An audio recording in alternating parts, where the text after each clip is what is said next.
Здравейте на всички! Приветствам ви с добре дошли на канала Дана Дану.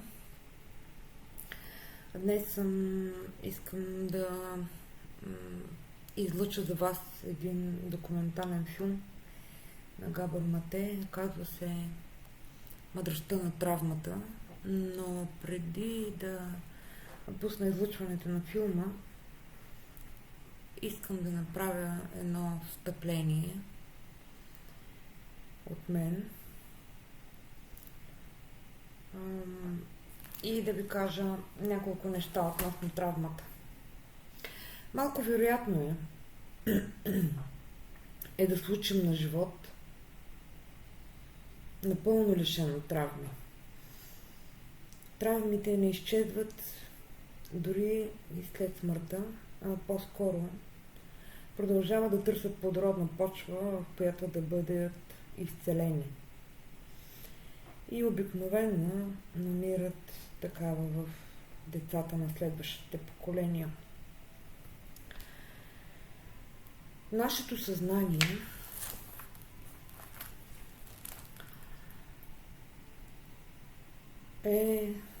се състои от няколко нива.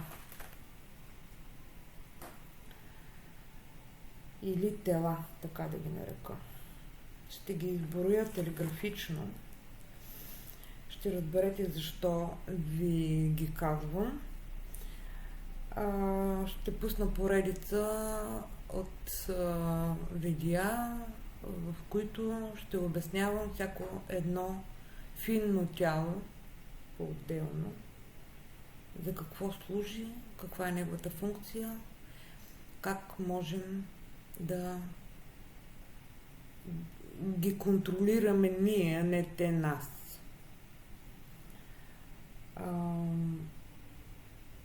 Така. Съзнанието, значи имаме физическо тяло, това е така нареченото твърдо тяло.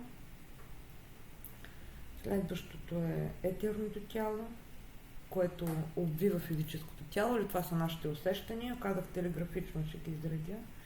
Астралното тяло са нашите емоции. Менталното тяло са нашите знания, умения. Казуалното тяло е нашето кармично тяло, това са причина-следствие. Компресирана е цялата информация там, без никакви емоции. Бодхиалното тяло. Бодхиалното тяло всъщност е тялото на етиката и на морала. Това са ценностите ни, нашата ценностна система.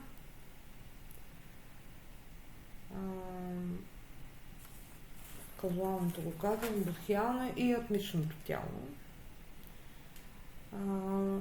Съзнанието ни, всъщност човешкото съзнание има три стълба. Подсъзнание, свръхсъзнание и социално съзнание. Подсъзнанието всъщност се образува от физическото тяло, от ефирното или етерното тяло и от астралното тяло.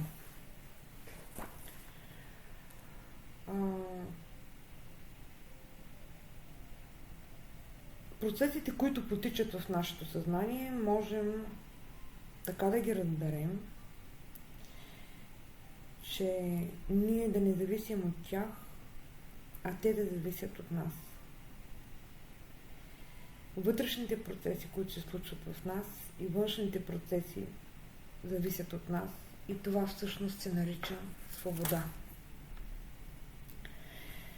Необятният ни резервоар на нашето подсъзнание крие не само нашите травматични спомени, но и неизлекувани преживявания на нашите предци. Понякога сме неспособни да опишем с думи това, което всъщност преживяваме, и това се случва в два случая. Първия е в периода преди да навършим 2 или 3 години, когато нашите езикови центрове не са напълно развити И втория случай е когато преживяваме травматичен епизод. Тогава функцията всъщност на паметта, функциите на паметта биват потиснати и ние не можем да обработим вярно информацията.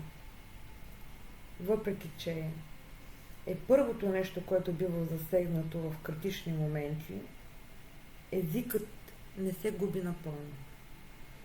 Той се промъква в нашето подсъзнание и неочаквано избива на повърхността, отказвайки да бъде пренебрегвано. Всъщност нашето подсъзнание започва да настоява, да повтаря и образно казано да разбива вратата, за да го чуем. И за да го чуем, просто трябва да спрем, да му натрапваме своите идеи и да чуем недоизказаното, което е навсякъде. В думите, постъпките, сънищата ни и тялото ни. Всъщност, човешките същества са способни да излекуват повечето видове травми и това е възможно да се случи във всеки един етап от нашия живот. Просто ни трябват правилни напътствия и инструменти. Най-великият източник на изцеление се крие в самите нас и само чака да стигнем до него. Пожелавам ви приятно гледане на документалния филм на Габор Мате "Мъдростта на травмата".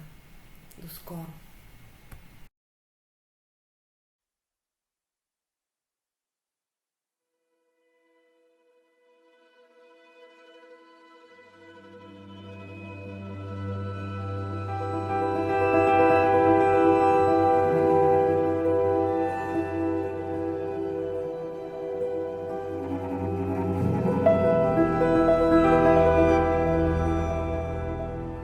Our earliest experiences, beginning in the womb, form the template of who we believe we are, about how we see other people, and our place in the world.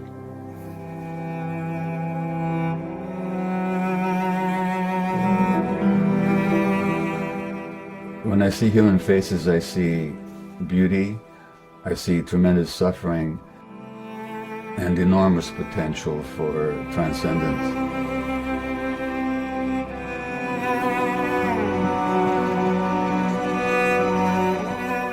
A Greek playwright wrote that the gods created us, human beings, so that we have to suffer into truth. Our job as human beings is to learn from our suffering.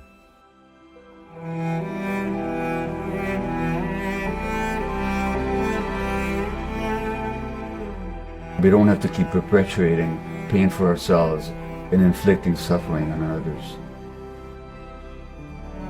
In working with so many people, I've learned that working through trauma can teach us so much wisdom and can reveal the beauty of our existence that because of trauma we had lost sight of.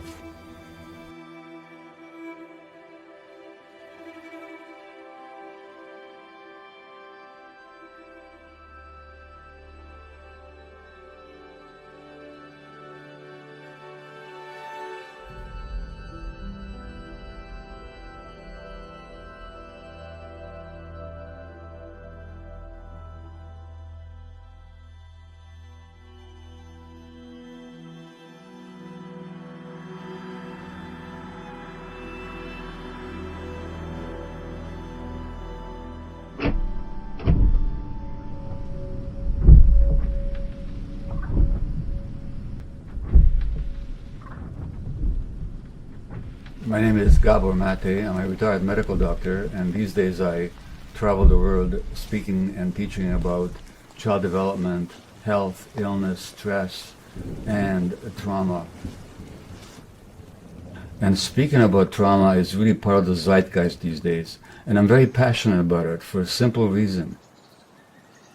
Because in 30 years or more of medical practice and of addiction medicine, what I found was that the common template for virtually all afflictions, mental illness, physical disease, is in fact trauma. And there's a wisdom in trauma.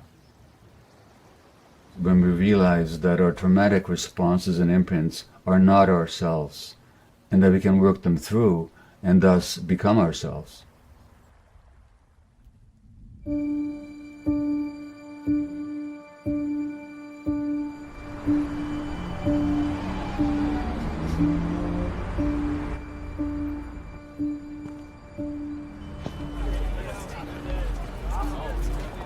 Virtually every week there's a study that more and more people are needing or seeking help for mental health issues. More and more youth are diagnosed with anxiety.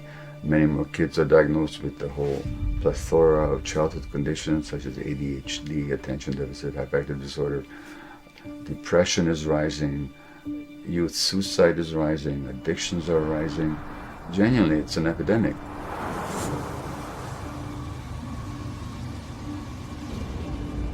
%20 of youth or more are now diagnosable with anxiety according to all the recent studies. That's 1/5. And those are all the people who are sufficiently anxious to be diagnosed. Well, we're talking about an epidemic. When you grow up in a circumstance like I grew up, you're waiting for somebody to scream at you. You're waiting for something to be thrown. You don't know if you're going to eat. You don't know if you're going to be evicted. So you're constantly anxious and stressed. I used to think this was a rarity.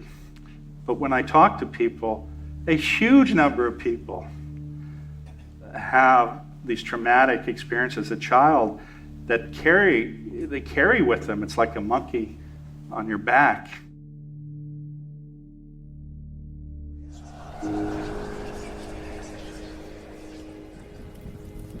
Trauma is an overwhelming threat that you don't know how to deal with.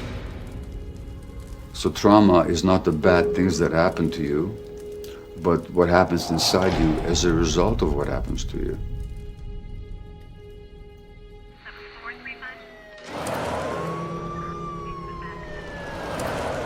My father was shot and killed on December 25th, 1999. They found his body in someone's front yard. So essentially I didn't have anybody to raise me, so I was raised in the juvenile court system. I've lived on the streets since I was 10 years old by myself. The law didn't scare me, and I mean, they could have locked me up, and what's the difference? Nobody out here is going to miss me.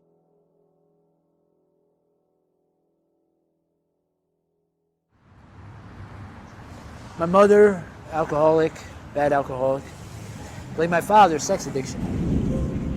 His sex addiction ruined our whole family. You know, cheating caused divorce.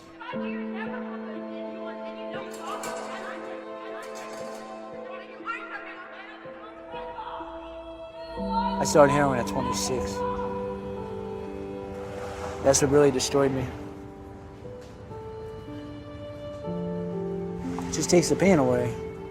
I tried building my dream so many times. I don't really have a dream no more.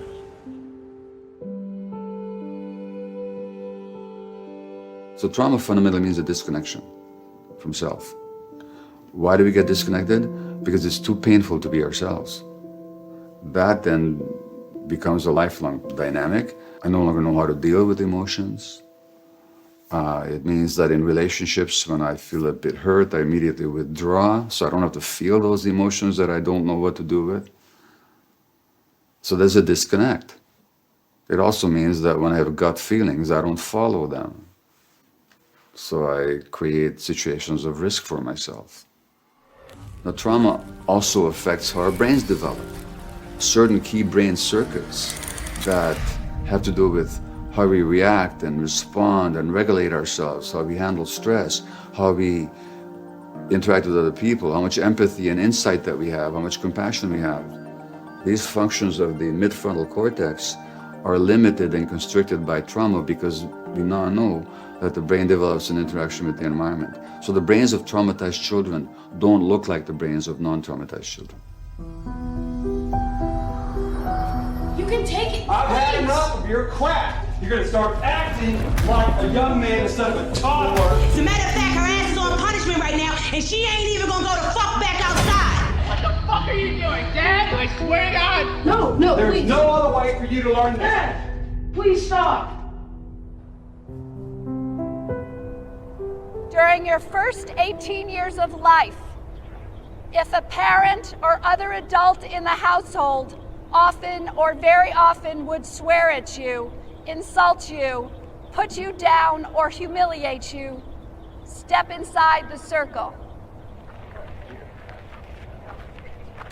If a parent or other adult in the household often pushed, grabbed, slapped, or threw something at you, step inside the circle.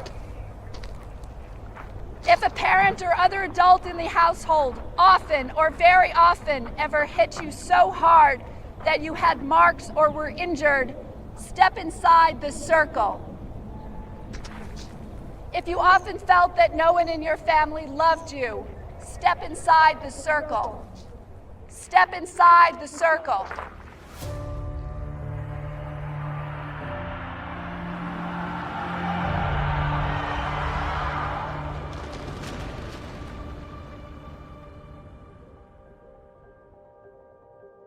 I think society got prison wrong, and they're seeing what's wrong with people instead of what happened to people.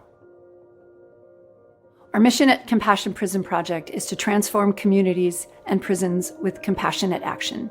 An adverse childhood experience is a terrible event that continues to happen to a child.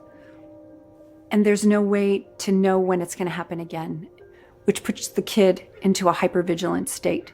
I have 8 of those ACEs, and when I found out I have 8 adverse childhood experiences, and that my behavior was a direct result of the trauma that I experienced in childhood, it changed my life. The men and women in prison, 64% of them have 6 or more of those.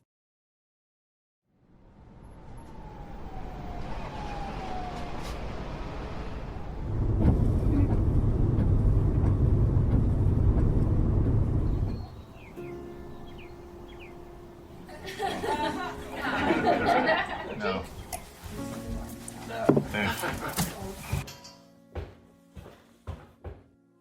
Hi, Gabor. Monique. Hi, Gabor. I feel like I'm in a throne. I want to talk to you guys about why you think you got addicted, about what may happen to you as a child, the way you saw yourself as being deficient somehow. I was kidnapped at 16 and sold off. So that's a trauma that's just something that's in my life that you can't turn around, right? And Kidnapped by who? there's a taxi driver who took me and a girlfriend when we were 16 and held us for 6 months in a motel and sold off my virginity.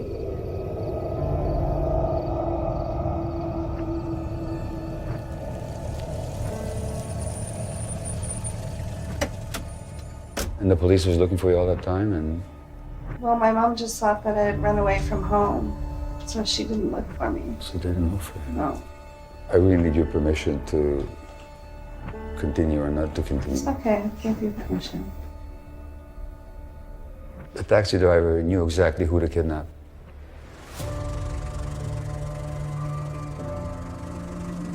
The predator can always tell who's without protection. Anybody hate you as a child? Yes, my father. He would spank us and take a belt to us. Do you remember how that felt to you? Like, I just remember the pain of it. Instead of thinking, oh, why did I deserve this? I just remember the pain and the... And how long did that go on for? Went on until I was approximately 16 and started fighting back. So 10, 11 years. Yeah. Okay. Let's say you're the mother of the 5-year-old, and this 5-year-old is being hit with a belt. And she's in pain. She doesn't understand, you know, and it just hurts. And it hurts emotionally. Because this man who's supposed to love me is beating me. So when you're being hit like that, there's only 2 possibilities. My father's a bad person or hates me, or I'm a bad person. So the only protection is to believe that, oh, I'm not lovable. Let's say you're the mother of the 5-year-old. Who would you want that 5-year-old to talk to? Myself. Okay, who did you talk to? Nobody. That's the trauma. In other words, by the time you're 5 years old, you're completely alone. What I'm suggesting really, Alicia, is that your mother was traumatized too. Do you know anything about her childhood? She was abused as a child as well from an alcoholic father. She learned in her childhood not to pay attention to her feelings. That's the only way she could survive. Yeah. So the reason she didn't know is not because she didn't love you, but because she herself was shut down inside. And that's what I'm saying, it's multi-generational. Mm-hmm. Okay? Yeah. Can't pick out who's at fault here. It didn't begin with anybody. It goes on and on and on, from one generation to the next. We were talking about the effects of slavery on our behavior. And I'll be honest with you, I didn't agree with it when I first heard it. But then when he talked about the discipline, I had a flashback of how I used to get whipped with a bullwhip, naked. I didn't put the two and two together, but I realized, that's how slaves was whipped. Because it was generational trauma passed on from one mother to another mother to another mother, and it passed on to me. I still got marks on my legs and stuff behind that. And I just remembered there was no one I could run to, no one could help me. And she just was telling me how much she loved me, and she cried and she beat me with a bullwhip.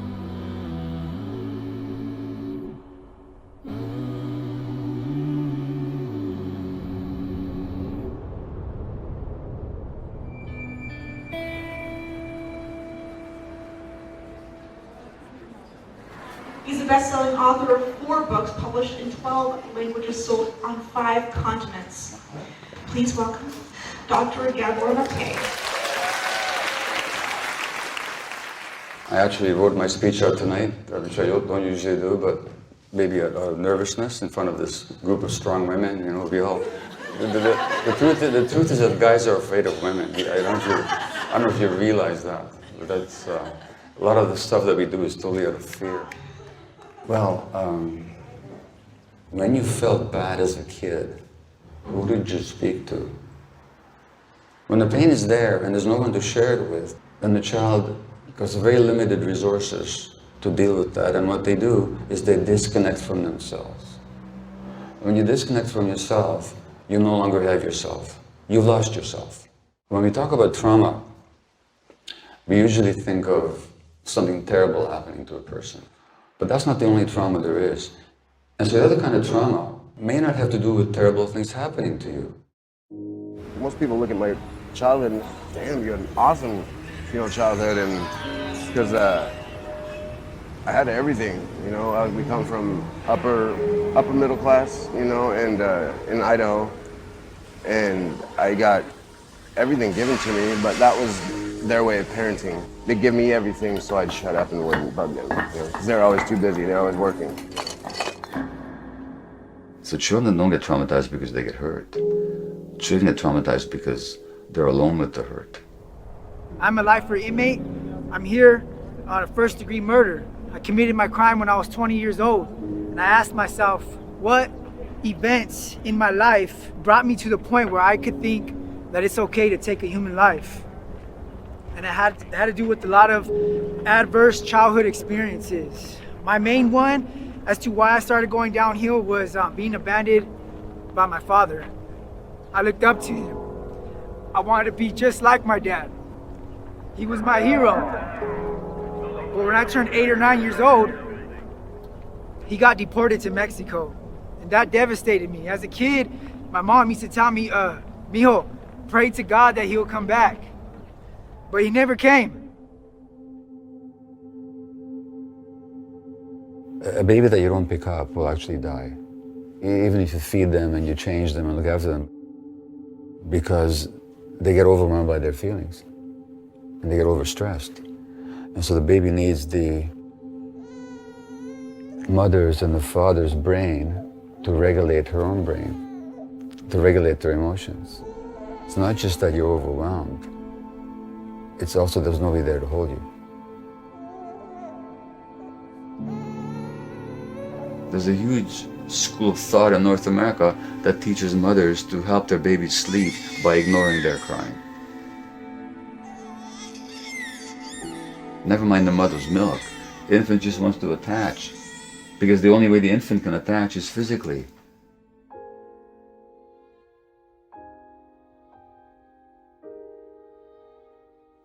When he's not being held, he's not being attached to. When that's done night after night after night, that's traumatic. And we're still telling mothers to do that. If you actually look at genuine human needs, if you connect the God and the heart and the soul, then there's nothing more normal than a child sleeping in the arms of the parent.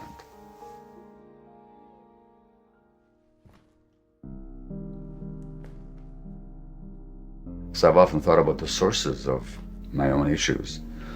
An infant, 2 months of age, in Hungary, when the Germans, the Nazis, marched into our country and they began to exterminate the Jewish population. So that was my first year of life, with a terrorized mother, grandparents killed in Auschwitz, a father away in forced labor, anti-Semitism, the ever-nearing shadow of annihilation, and ultimately a separation from my mother.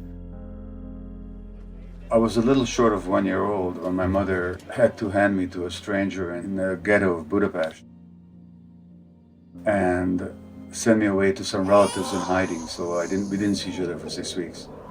And she didn't know if she would live or not. In her diary, she said that this is the hardest 6 weeks of her life. That was the experience of the first nearly year and a half of my life. And sometimes I thought, well, gee, I must have received a lot of love at the same time, otherwise I'd be a lot more crazy than I actually am. For trauma to happen, you don't need Second World War, and you don't need racism, and you don't need genocide, and you don't need the privations of war. You just need parents who are so alienated from their own gut feelings that they will let their infants cry without picking them up, and that child is desperate for a relationship. That's all it takes.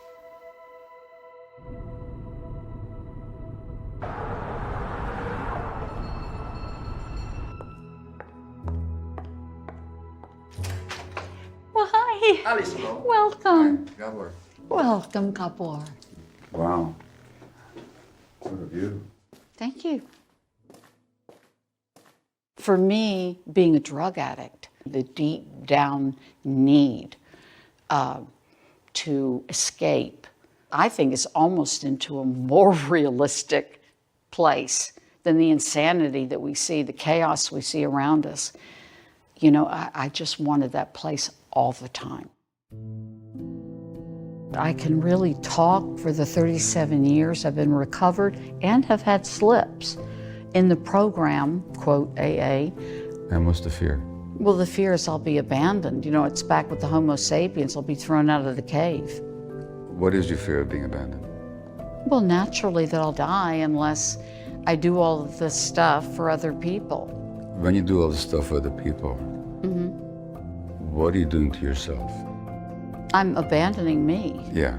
Yeah. Okay. Yeah. So you're actually enacting your worst fear.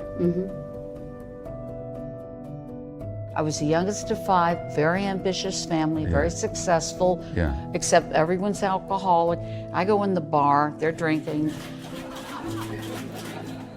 There's no room for me. It's like, oh, shut up, Allison, shut up. You're wrong, you're wrong. So my job was to be wrong in the family.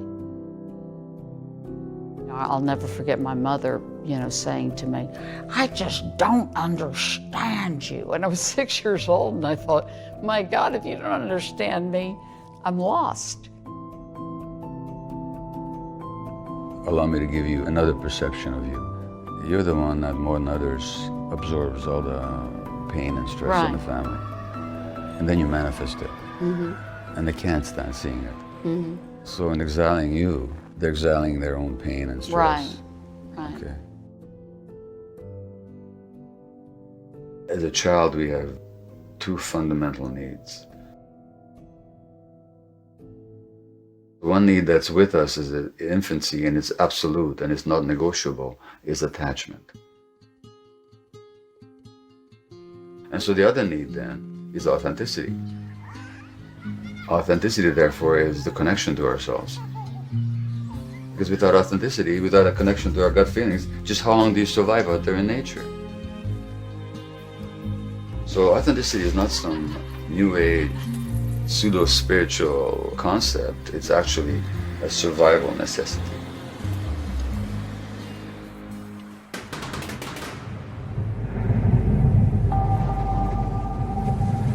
what happens if in order to survive or to adjust to your environment, you have to suppress your gut feelings. You have to suppress your authenticity. So normal society does not allow anger, and the child who's angry must be separated. In other words, we have to threaten his attachment relationships on which his life depends, so that he can suppress his emotions. Well, that child, if he learns the lesson well, will disconnect from their anger. And then he's a sitting duck for depression, mental illness, or for physical illness. Okay, so kid is angry. Well, how about helping him move through the anger to learn how to modulate it? Not to repress it, but to learn to become friends with it. We don't want people who are not angry. We want people who know that anger doesn't have to be destructive. What were you pushing down when you were depressed? Get the fuck out. Anger. Right. You were pushing down your anger. Rage. You were pushing down your anger, Yeah. right? Can you see how why, for a 6-year-old, it might be a really brilliant idea to push down the rage? Yeah. Why? For survival. Exactly. You talked about your many failures. Mm-hmm. I just want you to pick one. The fear, if left on my own, I won't get out of bed. I've done that before. And you regard that as a failure? Falling apart, I regard as a failure. You regard that as a failure? Right. Okay. So your failure is that you got depressed and, as you put it, you fell apart. Is that the failure? Yeah. Just identify the age that you first recall being depressed at. Probably about 6 or 7. How old are your kids now? My oldest daughter's 33, my son is 30, and my youngest daughter's 27. Okay. Choose one as a thought experiment right now. And I want you to imagine them at age 7. Mm-hmm. Let's say they get depressed. Would you go to them and say, you are a total failure? Of course not. Why not? Notice you're calling yourself a failure. I'm going to say something radical to you. Okay. The depression was a major success, not a failure. Okay? No, I know that sounds ridiculous, but No, I'm listening. You're telling me that having that pain showed me deeper inside of myself how I was abandoning myself. Precisely. So maybe you want to stop calling it a failure. Mm-hmm. You go through your whole life like that and see how everything that you judge about yourself actually served the purpose at the time. Yeah. Yeah. Mm-hmm. But really, isn't it simple? It is simple. Gabor Mate, thanks very much for coming on Under the Skin. The reason I'm so excited to talk to you, the reason that I believe you're having such an important cultural impact is because of your rare compassion and insight into the world of addiction. When it was heroin, I would reflect right after I'd used and just go, right, this isn't for me, this has got to stop, this is not a sustainable system. You think you'd never need it anymore because you feel complete. And then comes the remorse of what have I done? And then you think, I don't need to do this again. And then by the time I'm home, I'm running back to the store again to get the next thing that I didn't buy. In the life of every person who's ever been addicted and ever will be addicted, there's always trauma. And addiction is any behavior that a person finds relief in the short term and craves, but suffers negative consequences and cannot give it up. That's what an addiction is. Could be drugs, obviously, alcohol, nicotine. Could also be sex, could be gambling, could be shopping, could be eating, could be pornography, could be the internet, could be gaming, could be work, could be relationships. That's what an addiction is.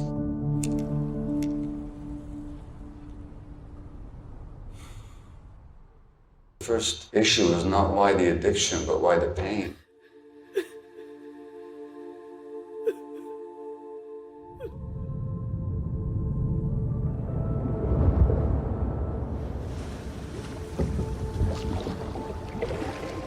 In our society, there are two myths around addiction. The pernicious one is the belief that addiction is a choice, and that the decisions that arise out of addictions are therefore a matter of individual culpability. And so therefore, addicts for the most part are punished for being addicted. Now, the other belief around addiction, but still misleading, is that it's an inherited disease. It's a biological disorder of the brain. That belief is more humane, much more than the choice belief, because at least if somebody inherits a disease, they're not to be punished for it, but they're to be provided with treatment as with any disease. However, it's also misleading because it ignores why people really get addicted, which has got nothing to do with disease. It's among the normal human responses to trauma. When people are suffering, they want to escape their suffering. That's normal.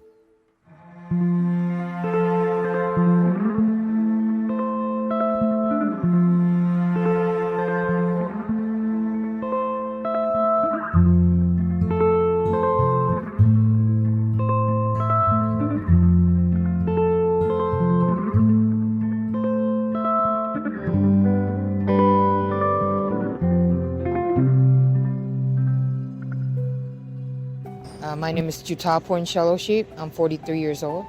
I come from a family of Thai restaurant owners. I moved away when I was 14. I was never good enough. I mean, I think if I had parents who didn't really care and was lenient, I don't think I would have really got right into it and really got addicted. I might have just, tried it once or twice. But I think the pressure was on from the upbringing and having to feel like I had to achieve and be the best at what I did. An A student. And so when I moved away, I really wanted to prove not just myself, but to them that I was more than what they saw. I did apply to Stanford University. That was my number one choice. I was disappointed I didn't get in. And San Francisco State University was my second choice. And while there, I did do the same things that I was doing when I was in high school, playing for the NCAA, singing choir. We're doing so many things, pledging sororities and being different club members. I'm saying I was just trying to find my way in the world. And then I started to work at the nightclubs here. And so I think that's when I really evolved, because I wanted to do everything. I wanted to go to school, wanted to work, but I needed to do homework as well. So the pressure was on then. So then it got into heavier drugs, so I needed the meth to stay up. I think our society just doesn't understand addiction. Without the addiction, they felt incomplete. They felt this huge emptiness inside. And so the addiction was to complete themselves and to somehow temporarily cover up the emptiness. Why the finger pointing? Why the judgments on a particular group of people who are addicted who happen to use substances? My first job that I ever had as a physician in Vancouver after I did my internship was actually in the downtown east side of Vancouver. It's North America's most concentrated and most dramatic area of drug use, where there's more people injecting and ingesting and inhaling all kinds of substances than anywhere else on the planet. And I go to this old broken down hotel with cracking paint on the walls, and there were strange people walking in and out, and I felt totally at home right away. And after 2 years, I shifted my full-time work to the downtown east side. Well, so I worked there for 12 years. I mean, they all suffered tremendous torment as children, which also meant that their addictions were extreme. They were quite willing to sacrifice love, life, relationship, health, just for the next hit. They were that desperate to escape from reality because reality had been so cruel to them. We were dealing with people with severe infections. They would inject drugs that would give them abscesses not only in their skin or their muscles, but also in their brains, in their spinal cord, in their joints. So they had to be hospitalized, which is the only facility where you can deliver IV antibiotics several times a day. But they were users. So they'd be always absconding from the hospital and even using the IV lines to inject through. So inevitably they'd be kicked out of hospital, which means that their life-threatening infections would be untreated. This is how I met Joey Carter. I think I pushed him across an intersection once in his wheelchair. Maybe that's the first time we actually met. And you helped me up, and he said, what are you doing? Okay, enough's enough. I'm going to admit you to CT. Are you going to go there? And I was like, well, what about my addiction? And he said, well, what are you using? And I said, well, I've been using morphine and mescaline. I said, how many will you give me a day? He said, as many as you have in your pocket.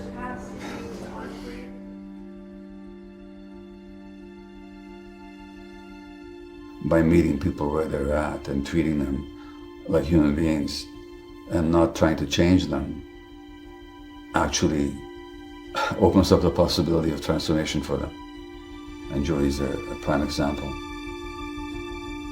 They had come in like every 4 hours to give me my morphine. Yeah. And I wasn't eating it. I was saving it, right? And I woke up and there was like morphine all over the bed and I thought I was in heaven. I do recall your poetry, and you were a very avid writer. Yeah. And you shared some of that with me. Is there one that that you can recite now? Yep. It goes, I misbehave when I crave to push the venom in my veins. I lose all control of my inner soul and my demons hold the reins. I deceive whoever believes, I twist their open trust. With nefarious precision and tunnel vision, I pursue the venom with lust. With the desire so strong, I forget all bonds, hurting the ones I adore. And even though they love me, they move on from me to let me fight my war. Uncontrollable, I'm inconsolable, slowly I'm dying inside. A glutton of such, I've used too much, now there's no life in my eyes. Wow.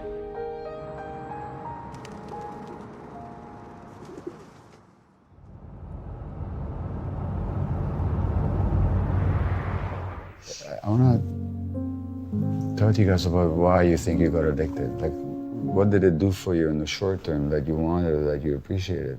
The one thing that I learned was gratification through sex. Like, it would pay my rent, it would pay my food, it would pay my clothes. But it was also a feeling loved, right? Feeling loved, right. Having that desire for somebody to care and want you. I wouldn't be able to have a sexual relationship if I wasn't using, because I couldn't feel anything towards the other person. To make you feel more alive? Yeah, it made me feel more in tune. Yeah. Yeah, like that's what, and I used it to have feelings. I didn't feel pretty, I didn't feel like, and as soon as I would do a little bit of drugs, my self-esteem would instantly go up. I did so much sports and was on such a strict schedule that when I started to use in like grade 8, grade 9, like I was free. So freedom, sense of aliveness, completion, self-esteem. These are all wonderful things, aren't they? When they talk about addiction being a bad choice, they know it isn't. It's actually a solution to a problem. If we understand that the addiction is not the primary problem, but really a response to trauma, then it becomes obvious that in order to heal addiction, you have to heal the trauma. But it means that you see the wound that's driving that person.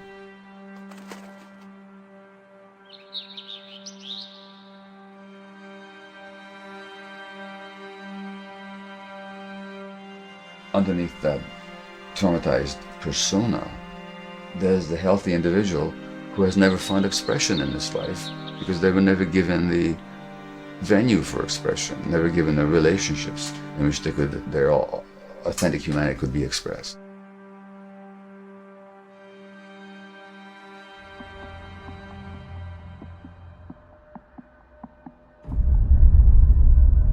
Are we free? Are we conscious? Are we making a decision based on full awareness? Or are we driven by unconscious dynamics that we've inherited or that we developed as a response to childhood trauma? Well, insofar as we're not conscious, we're not free.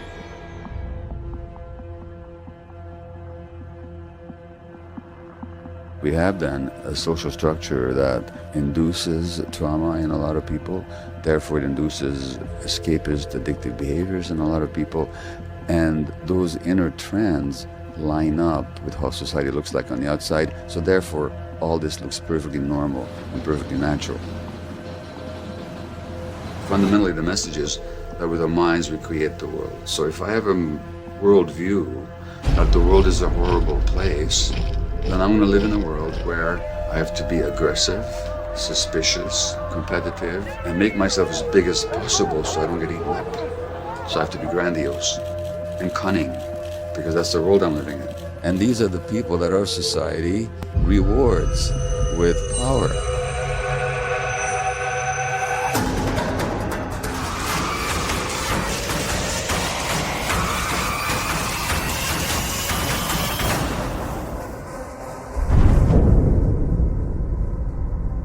Do you think that the inability of these individuals to manifest real change is a demonstration that what we have are deeply entrenched and traumatized systems that are predicated on unconscious choices, unconscious drives, and that the system will not alter itself from within itself, but will sustain itself, and it's only sort of new radical ideas that can alter it?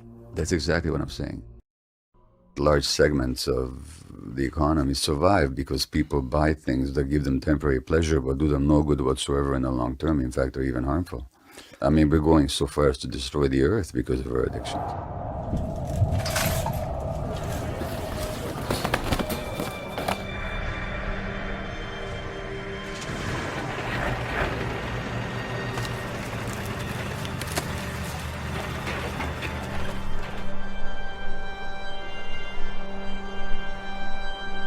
The disconnect from the body of the earth really has to do with the disconnect from our own bodies. The two are together. And the exploitation of the earth as if it was something separate from us has a lot to do with patriarchal domination. I mean, we talk about Mother Earth. Look what we're doing to Mother. It's a mother hatred almost.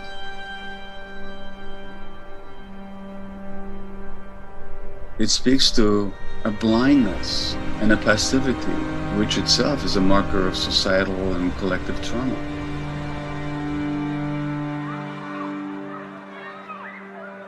Our schools are full of kids with learning difficulties, mental health issues that are trauma-based, but the average teacher never gets a single lecture on trauma.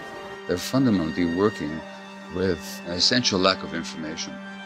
I should barely mention the criminal justice system has no understanding or even acquaintance with the concept of trauma. In fact, they often create policies that further deepen people's trauma. That these institutions need to be informed of what trauma is and how to respond to it. Well, I've been in custodies of different states and counties since 18. I struggled with addiction, and they were sending me to these places to get the help that you needed. I had nothing but the authorities telling me it was my fault, because you're choosing this, and I can't keep choosing it. You're supposed to trust and believe in these people. California industrialized prison. Trauma doesn't know a color, trauma doesn't know an age, trauma doesn't know a tax bracket, trauma doesn't know any of these things. Anybody can be traumatized, anybody. Symptoms of trauma: nightmares and night terrors, inability to love, addictive behavior, insomnia, depression, shame. That's not who you are, but it's a symptom of being traumatized. And we're here to heal each other. We heal in community. When I do these circles with anybody, when they see the extent of childhood trauma in themselves, but also in the people around them, it's a shift. It takes the othering out. It actually brings a human in. And that, as a society, is one of the imperatives that we need to get to. We got to start seeing each other for what happened to us and not what's wrong with us.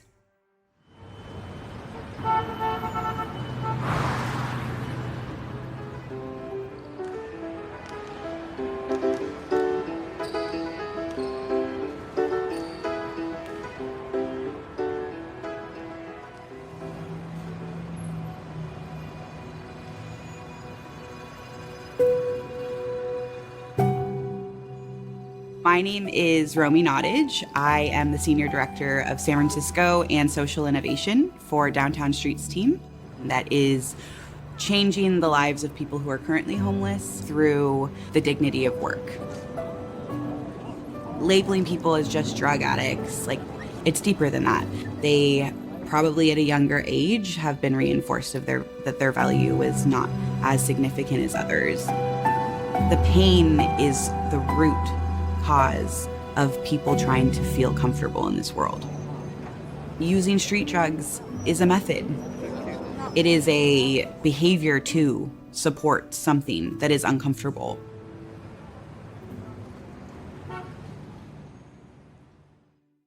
I was homeless for about 15 years. It is the survival of the fittest. I had 3 kids on the street while homeless, walking around, no shoes, selling drugs, doing drugs, hoping they would miscarry. All the babies came out with everything: meth, crystal, cocaine, everything you could think of. I did utilize those 3 moments in time where I had those babies to just rest up in a nice place and eat a hot meal. Just basically took a shower those 3 times because while I was homeless, most of us don't shower, maybe once a year if that. But I was lucky I had the same foster mom. All 3 boys, Albert, Judson, and James, are all thriving. They're very healthy. I did fight for them, don't get me wrong. I did try to fight for them, but I wasn't ready to give up the drug life. It was fall, so it was the rain season. I just remember that constant worry about where was I going to go that night? Would I find shelter? Because there's nowhere to go, right? The people that did love me just said, you know what, we're not going to stand by anymore while you kill yourself. We can't do it. It's hurting more. We're dying a harder death than you are. And they just scattered from my life. I was utterly alone.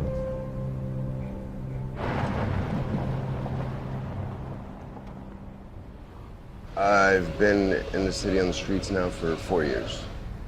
Went to college on my GI Bill. I was in the Army for a total of 11 years. Then I got diagnosed with non-Hodgkin's lymphoma and I retired.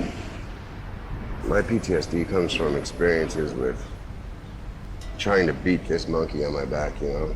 I've had the beautiful home and vehicles and wife and kids and thrown it all away for drugs. So when you pass by someone homeless on the street, that is such a painful world to live in. And a very important thing to do is acknowledge them and not pretending or literally thinking that no one's sitting right there. How are you doing? Hanging in there? Had a rough sleep last night? You stay in the TL? I do. Yeah, cool. How long have you been here? I moved here from Atlanta February the 7th. The number one thing that people who are experiencing homelessness suffer from is feeling looked down on. It's like people just passing by them, not acknowledging their experience. That forms an identity that is internalized. Their sense of self has been attacked. Their dignity has been completely reinforced as non-existent every single day. Humanization of homelessness is where we need to start, because we're working with people, we're working with nervous systems, we are working with deflated and traumatized senses of self. To be honest, if I lived in that world, I would want to use too. It'd get me out of it. It'd make me feel not like that for a minute.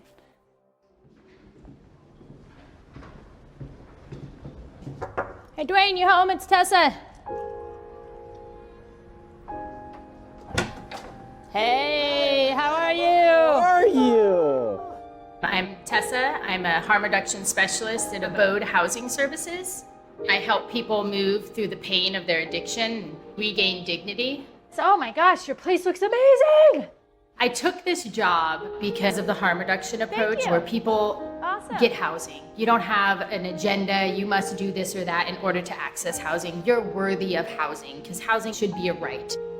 When people get housed after they've been outdoors for 7, 15, 25 years, whatever the number is, you're alone. You don't have survival to do. So this is when I'm starting to see everybody's pain start surfacing. And people are starting to have, more challenges and emotional challenges than they did out on the streets. Dr. Gabor Mate, when I found his teachings, and specifically the realm of the hungry ghost, kind of changed my outlook in life. I'm very dear to this work.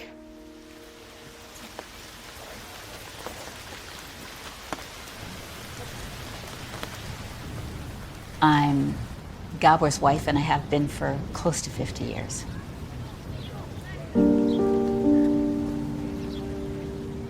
I met Gabor in October of 1967 when I was a first-year student at UBC. I saw in the student newspaper that they were looking for cartoonists, and I draw. I walked into this small room, and he's sitting there reading a book, and I said,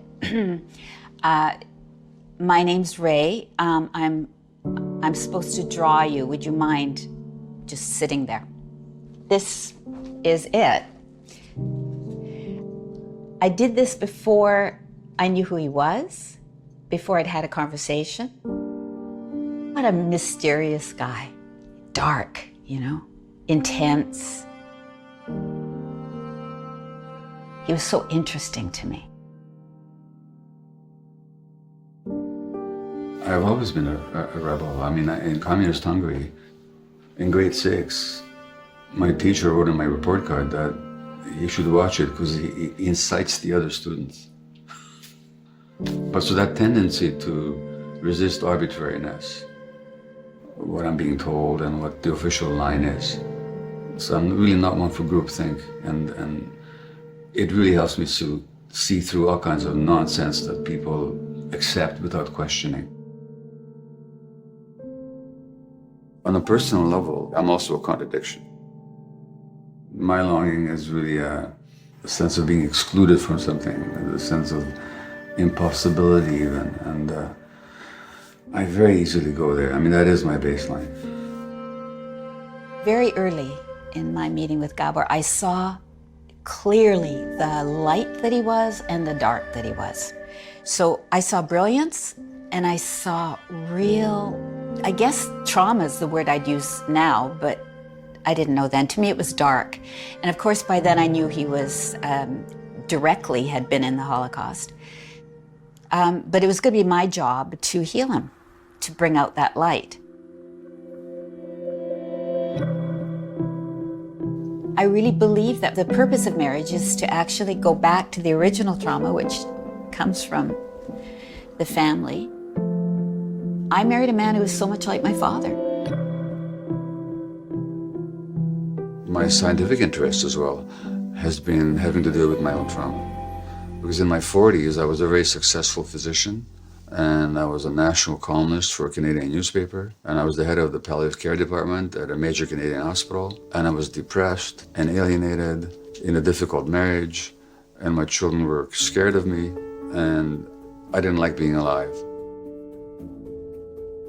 Well, there's just nothing more frustrating to be in a situation to see him out there doing this amazing work, just the healing and the wisdom and the support, and then come home and be completely exhausted, irritable, and then I get the negativity.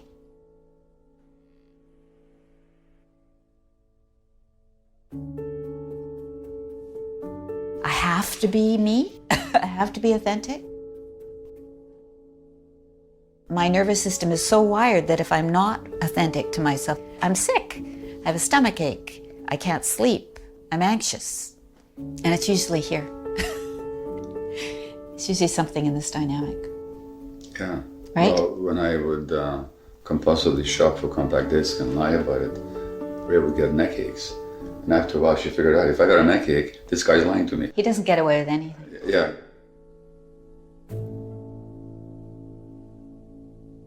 How are you, Gabor Mate, not processing your trauma? How am I not processing it? Yeah, because if you're not doing it, that's like Steve Jobs going, I couldn't get my phone to work. That's another traumatized person, by the way, whose cancer has everything to do with the childhood trauma that he experienced. But that's another book and another story. So you sort of a bit like in The Matrix when Neo sees everything's made out of numbers. You look at people and you see all their trauma and damage. That's what I see. Until I realized that I was traumatized, which really wasn't in my late 30s and mid 40s. And I began to realize that it didn't have to be this way, that there were reasons for it. And I started looking for those reasons. So I started waking up fairly late in life. I was a driven workaholic doctor. Now, why was I a driven workaholic doctor? Because the message I got as an infant is that the world didn't want me. Now, how do you deal with not being wanted? You make yourself needed. So if you're traumatized and if you don't think you're lovable, my God, go to medical school. Now they're going to want you all the time. When they're dying, when they're being born, every moment in between. And that's highly addictive because you get the validation all the time. A lot of people that go into medicine, the last thing they want is to be open and vulnerable. In fact, what they want is the authority of the white coat and the stethoscope. And medical school is very hard on people. You might look at it almost as a selection process that weeds out the people that are too vulnerable. The long hours, the deference to unreasonable authority, the stress that you are willing to subject yourself to. And these are the people that, like me, become physicians. So that selects out against the vulnerable. I went to medical school here at UBC. At that time, we did not get a single lecture of trauma. We did not even hear the word. They still don't hear the word trauma in medical school.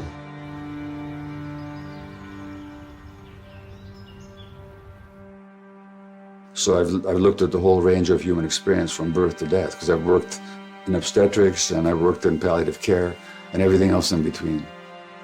The modern medical paradigm in practice separates mind from the body, and it separates the individual from the environment. So when you look at that there's an epidemic of asthma right now in North America, more and more kids are being diagnosed with it. It's all about, or largely about, the increasing stress in our society. So it's a cultural manifestation, and this is completely missing in medical practice. If you look at Black Americans are more likely to get prostate cancer and more likely to die of it, and not because of lack of medical care.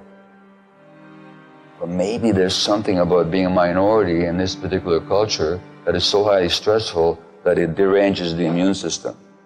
If you look at the asthmatic Afro-American woman, is that asthma a manifestation of her own pathology? Or is it reflecting a social malaise? Which means the emotion, whatever you experienced, probably suppressed rage or shame, whatever you experienced, actually affects the physiology of your lungs. Medicine is very interesting that way. If you go to a dermatologist with an inflamed skin, what kind of cream are they going to give you? Anybody know? Steroid cream, right. If you go to a rheumatologist with an inflamed joint, what medication are they going to give you? Steroid very often. If you go to a lung specialist with asthma, what kind of inhaler are you going to get? Steroid. If you go to a gastroenterologist with inflamed intestines, what kind of medication are you going to get? Steroids. Now, what are steroids? They're copies of cortisol. What is cortisol? It's a stress hormone. We're treating everything with stress hormones. Maybe it should occur to us that stress has something to do with the onset of these conditions. The fundamental problem is capitalism, or I should say materialism. As long as research is driven by the profits of pharmaceutical companies, what's going to drive the education of physicians except the profit motive of pharmaceutical companies? I mean, it's just obvious. People have to be seen as automatons, as beings without really emotional needs or spiritual needs. As globalization and globalized materialism spreads throughout the world, so is autoimmune disease spreading throughout the world in societies that hardly even knew them before. Diseases, whether mental or physical, are normal responses to abnormal circumstances. And that what we consider normal in this society is often actually insane. In the most health-obsessed human society ever, all is not well. In the US, the richest society in history, fully half of the citizens have a chronic disorder such as high blood pressure or diabetes. Illness is when part of an organism starts working against the overall benefit of the organism. So that, say, in an autoimmune disease, the immune system attacks the host organism. So a system that was designed by nature to protect you now turns against you. Cell division, which is meant to be, coordination with the needs of the entire organism, gets out of hand, and now you've got cancer.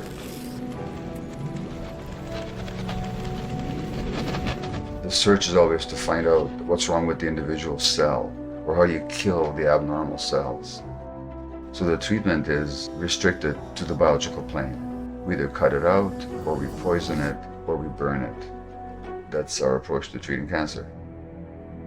Most chronic illness is a way of the body saying no when a person suppressed their nose in order to fit in. I'm saying is that when the illness comes along, we can just look upon it as a nuisance to get rid of and an enemy to fight. Or we can say, okay, well, it's here now, what's the teaching? Which doesn't mean that we don't accept treatment or we don't do our best to heal. But that as part of that healing process, we actually ask ourselves, what does this mean about my life and my relationships, and particularly about how I treat myself? What is the teaching?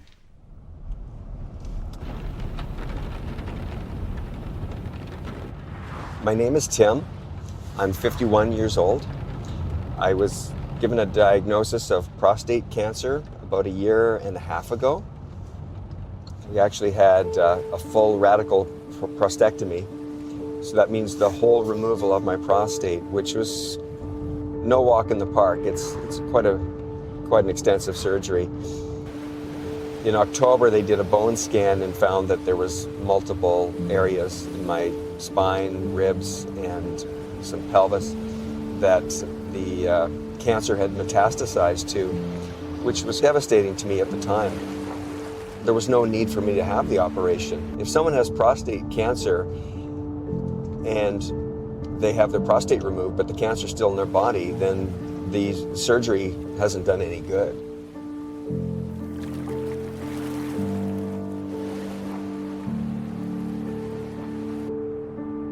There was no root cause analysis of why I got it. What I soon discovered was that everything was a Band-Aid. The average general practitioner under the insurance programs gets to see a person for 6 minutes, and a psychiatrist gets to see them for 10 minutes. What can you do in 10 minutes? You can adjust medications. And the average psychiatrist today is not trained in psychotherapy. They're trained in what's called biological psychiatry, which fundamentally means altering the biology of the brain by handing out prescriptions, which never get to the heart of the problem. So while I'm not dogmatically opposed to medications, on the contrary, I acknowledge their value in my own life, they're not the answer. And at the very best, they should be only as a stopgap measure until we get to work on the real issues. Why this disease? Why in this person? And why now? Unless I answer those questions, unless I ask those questions, we can't talk about wholeness. We can't talk about healing in the deepest sense.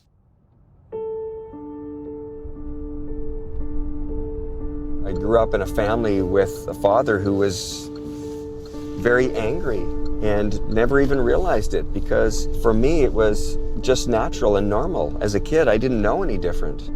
And I was very scared. Anytime I acted out in anger, it always backfired. So I could never express that anger. So I decided to go more on a healing journey myself and try to find out what could I do myself to be able to maybe cure this thing, or at least live longer, feel better, and address it at many different levels. So I turned to ayahuasca mainly because of the anxiety and realizing, like, what's a deeper spiritual reason that I got this diagnosis? Why did I get this cancer? I got more out of ayahuasca in one journey than I probably did in 5 years of psychoanalysis.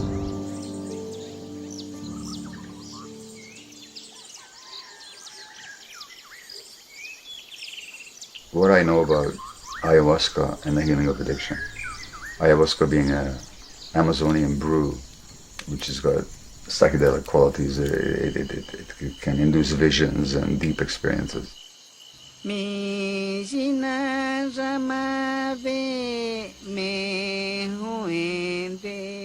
there was a ceremony here led by a Peruvian shaman, and within half an hour of having ingested the brew, it felt very much real, it felt very much like me, but it was new. Because I experienced a state of such deep love and gratitude, such as I had not recalled experiencing before. And I saw that all my own addictive behaviors were driven precisely because I hadn't been able to experience that kind of love and that kind of gratitude. That from that state, there's no need to look for anything else outside of yourself. And I also learned very shortly that the ayahuasca has the power to teach people about their trauma, to actually show them what happened to them.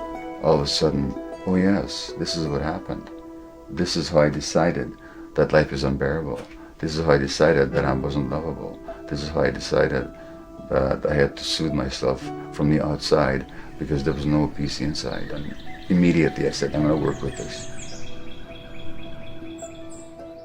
And once you start working with one psychedelic, then you become aware that there's a whole world out there, and there's a whole resurgence now in the healing powers of psychedelic modalities, and so there are other substances. The deep therapeutic potential of psychedelics resides in the fact that they get the conditioned mind out of the way. So people have access to two aspects of reality that they're usually not in touch with. One is the deep trauma and pain that they're carrying that they can actually look at now. And in the appropriate, compassionate, safe context, they can experience these troubled emotions and mind states without having to be driven into insanity or having to escape. If you're going to use psychedelics, it has to be combined with very adept therapy at the same time. So in my work with Tim tomorrow, we'll be using one of these modalities to see if he can be guided deep into himself, so that some answers may emerge for the existential and life issues that he's facing.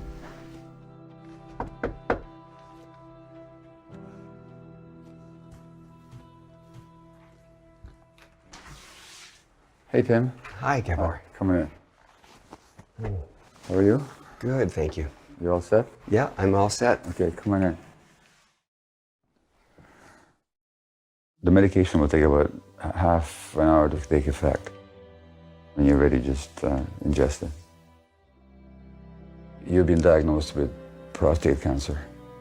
Correct. And stage 4 means that it's spread to elsewhere in the body? Yes, it's spread to bone. Places in my spine, pelvis, and ribs. In my view, people that develop cancer tend to be nice people who are more concerned with the emotional needs of others than their own. They have a hard time expressing healthy anger. And also they have this belief that they must not disappoint anybody. How do you feel when you perceive that somebody is not seeing you, is not listening to you? I felt very sad. And probably a bit of a tinge of anger there too as well. Yeah. So how about we rephrase that?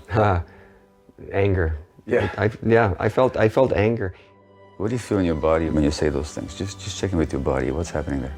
I feel a little bit energized from it. Just saying it, yeah. Absolutely. I feel a little bit more awake. So notice how you deprive yourself of energy. Okay. Just that makes me just really sad just thinking about that.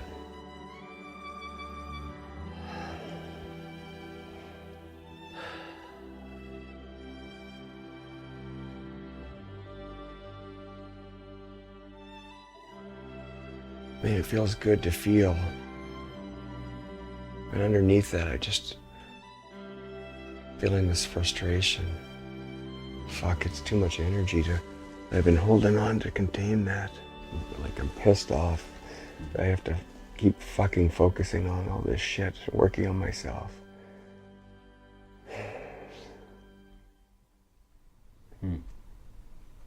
Fucking tired of it.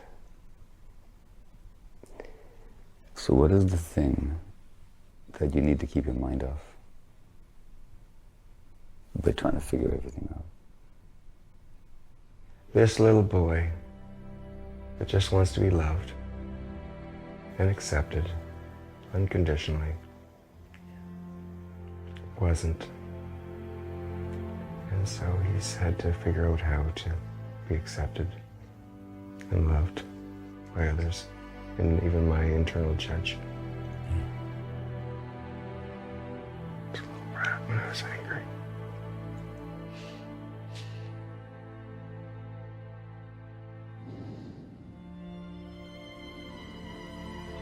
You can stop all this work. You can just actually just be here and with whatever there is.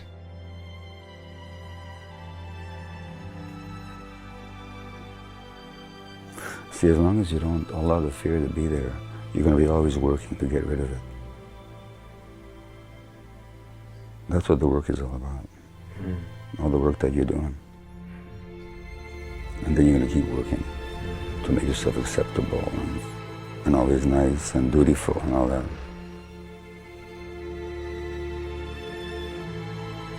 Or you could say, okay, the fear's there. I'll let it be there. I'm big enough to, there's enough space here for it to be a part of me. It just seems too easy. Yeah, it's got to be a lot more complicated than that.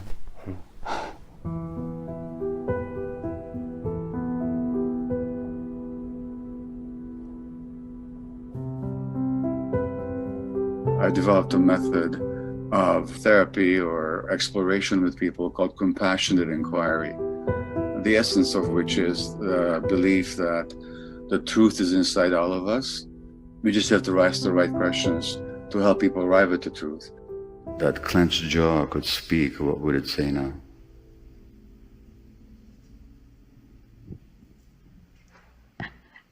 I don't want this anymore. Okay. What is the this that you don't want? That's what I don't know. Look, if we didn't shut our mouth like this, what is it that wants to come out that we're not letting out?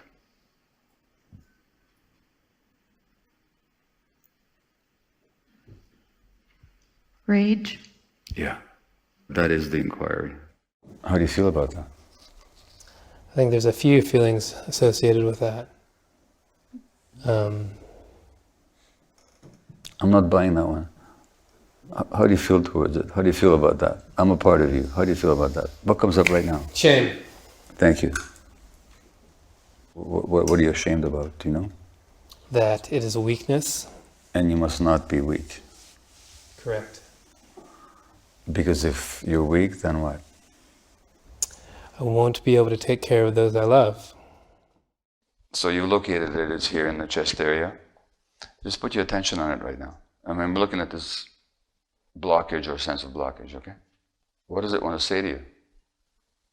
It's not a word, it's soothing. It's soothing. Yeah. Desiring. That it's wanting soothing? Yeah. If you're in touch with this sense here that you've just identified, how familiar is it to you? Oh, very. How far does it go back? 7. That's when I lost my mother, but it was present before that. Okay. So what does it need from you? To be held. Need to be held. Yeah. Like your mother might have held you. Yeah. So when it arises, my advice is don't try and figure out how better to do your work, or how better to be present, or any of that, or how will I fulfill my calling. Your calling is really clear. But this part of you, guess what? Needs to be heard and seen. Alrighty. Okay? Yeah? Mm-hmm. That makes sense. That's good. Any questions? I think I'm just supposed to feel right now. Oh, that's good. That means you're paying attention. Yeah. What do you, he called you something? Monster. Oh yeah, he called me you a monster. He's right. called me delusional. How do you feel when he calls you a monster? I mean, I feel hurt. Pain? I feel angry. Okay. So what if I said to you, you got beautiful green hair? How would you feel about that? Laugh. Why would you laugh? Why would you laugh? Because I know my hair's not green. Uh-huh. What if I said you were a monster?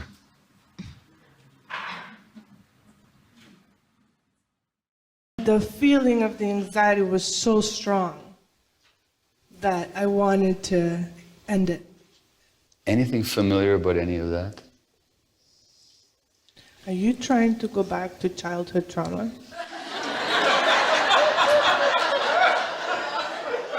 Who? Me? You see that you developed a belief that I can't be touched, nothing can touch me. Mm-hmm. Guess what happens when you get sick? Mm-hmm. That defense is now destroyed.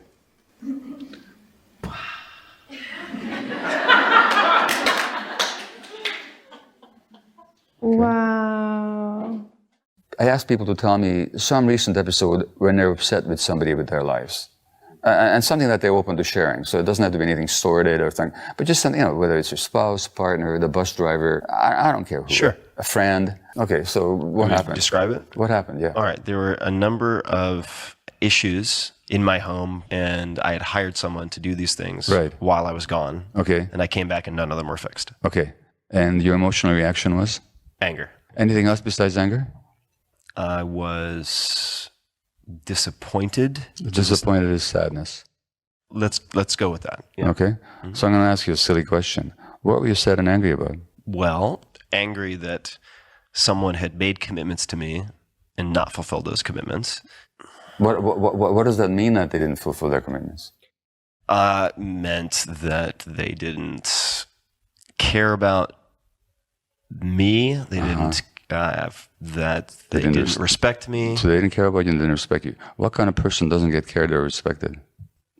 I don't know. Someone who doesn't deserve to be cared for or respected. Exactly.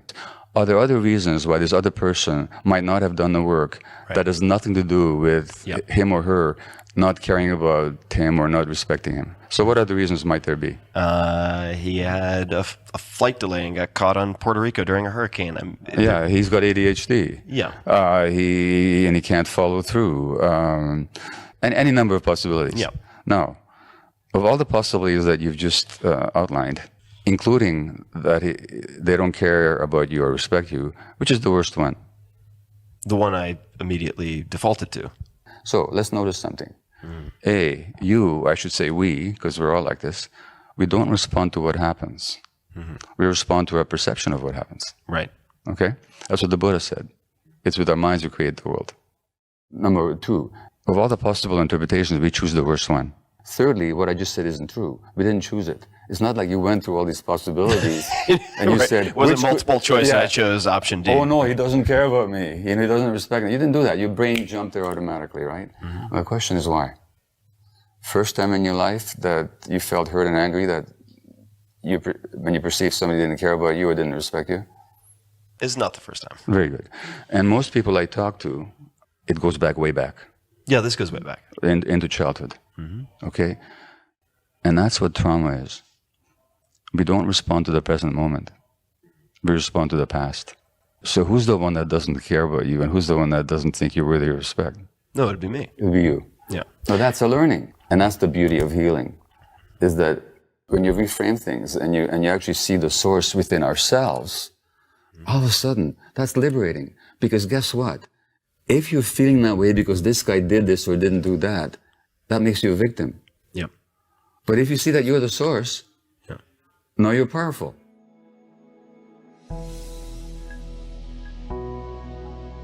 Can we have a vision of society that incorporates the achievements of modern civilization while at the same time still honors the essence of human nature? I think the answer is yes. I know the answer is yes. Not that I expect to see it in my lifetime. We need trauma-informed medical care, trauma-informed education, and trauma-informed therapy. Everybody that has listened to talk or read his book always said to me, I don't feel like I'm a bad person anymore.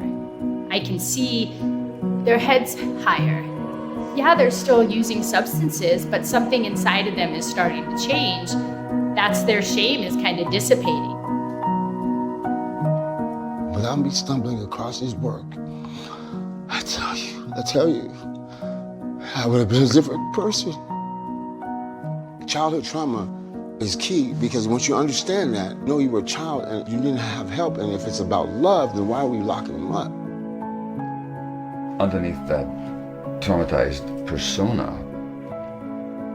there's the healthy individual who has never found expression in his life. If you see that, then you're trauma-informed. It's not a question of healing the trauma or of ever getting rid of the memory of what happened, but to help that person expand so that there's space for all those emotions. Dr. Mate, he allowed me to feel that what I was seeing was a humanistic crisis. It was a human not being identified in the light in which they deserve to be. We as caretakers in this world need to see the human in front of us, not the problem. We still have each other's numbers, Yeah, so call me. yeah. Okay. All right, good to see you. Good to see you. All right, good to see you. How have you been? It cannot be a general construct of this is how we're dealing with people who are homeless. This is how we are dealing with people who are addicted to drugs. No, this is how we deal with Sarah. This is how we deal with Jose. This is how we are in relationship to each and every person experiencing trauma within their lives. That is what has been the essence to his teaching for me. Hi, who's this? Hi, Fang. How are you doing? Fang, are you his little companion? When we start the journey of being compassionate with ourselves, not only does it change ourselves, it changes our communities and our society. Today, I'm still healing. I'm still healing from my abandonment issues. I am a lifer inmate. Being here today, witnessing all you guys' traumatic experiences gives me motivation, gives me inspiration to continue on the path that I'm currently on. Every human being has a true, genuine, authentic self.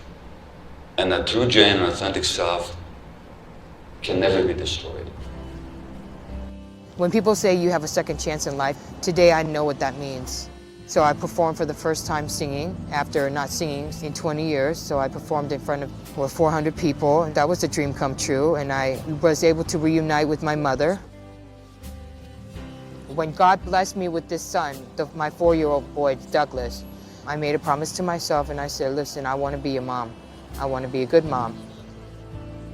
The baby's dad is also with me. He's my babysitter.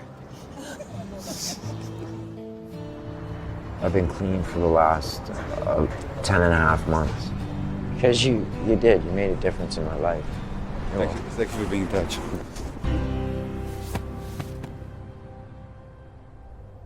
Through the mist and the pain, I've learned to maintain. There is no shame. There is no shame.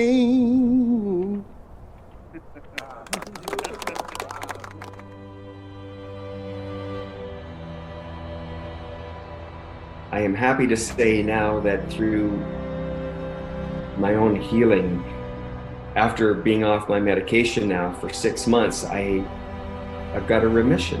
The cancer is just not growing. This is the first time in 4 years where this has happened, so this is just absolutely amazing. It's been spiritual work for us both, and I've grown up in the relationship. I've healed in the relationship. I'm still healing in the relationship. To me, this is an incredible love story. It's really inspiring how he's changed. So as we've gotten older, somehow we've gotten freer and younger. We just get closer and closer. It gets better and better.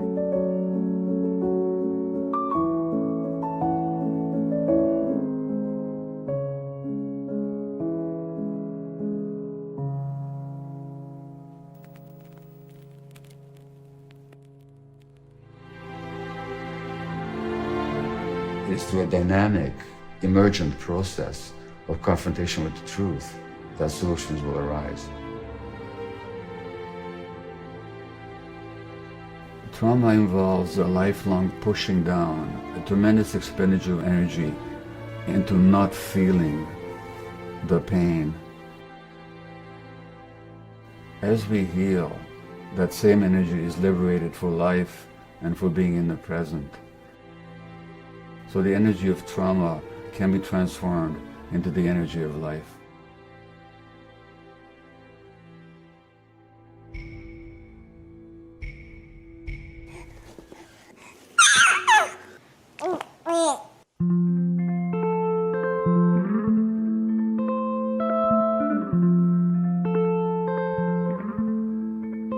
You can see it in the cars, it's playing on the radio, it's written in the stars and living in me. You can read it in the cards and hear it in stereo, it's a bullet in your heart and a trigger in me.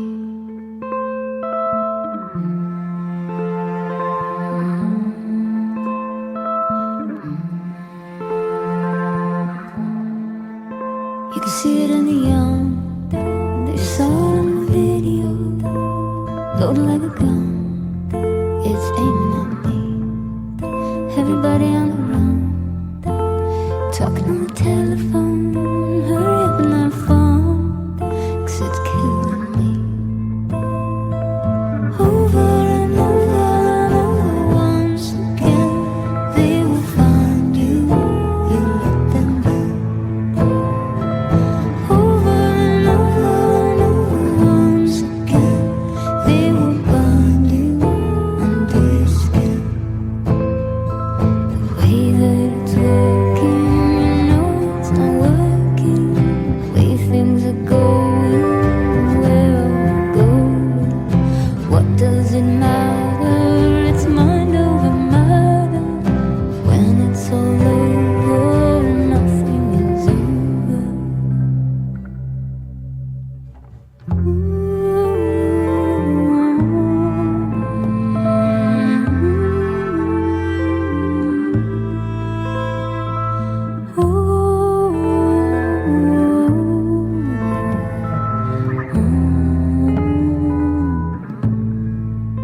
It's a devil in disguise. It's hidden in the media. It's a hunger in your eyes.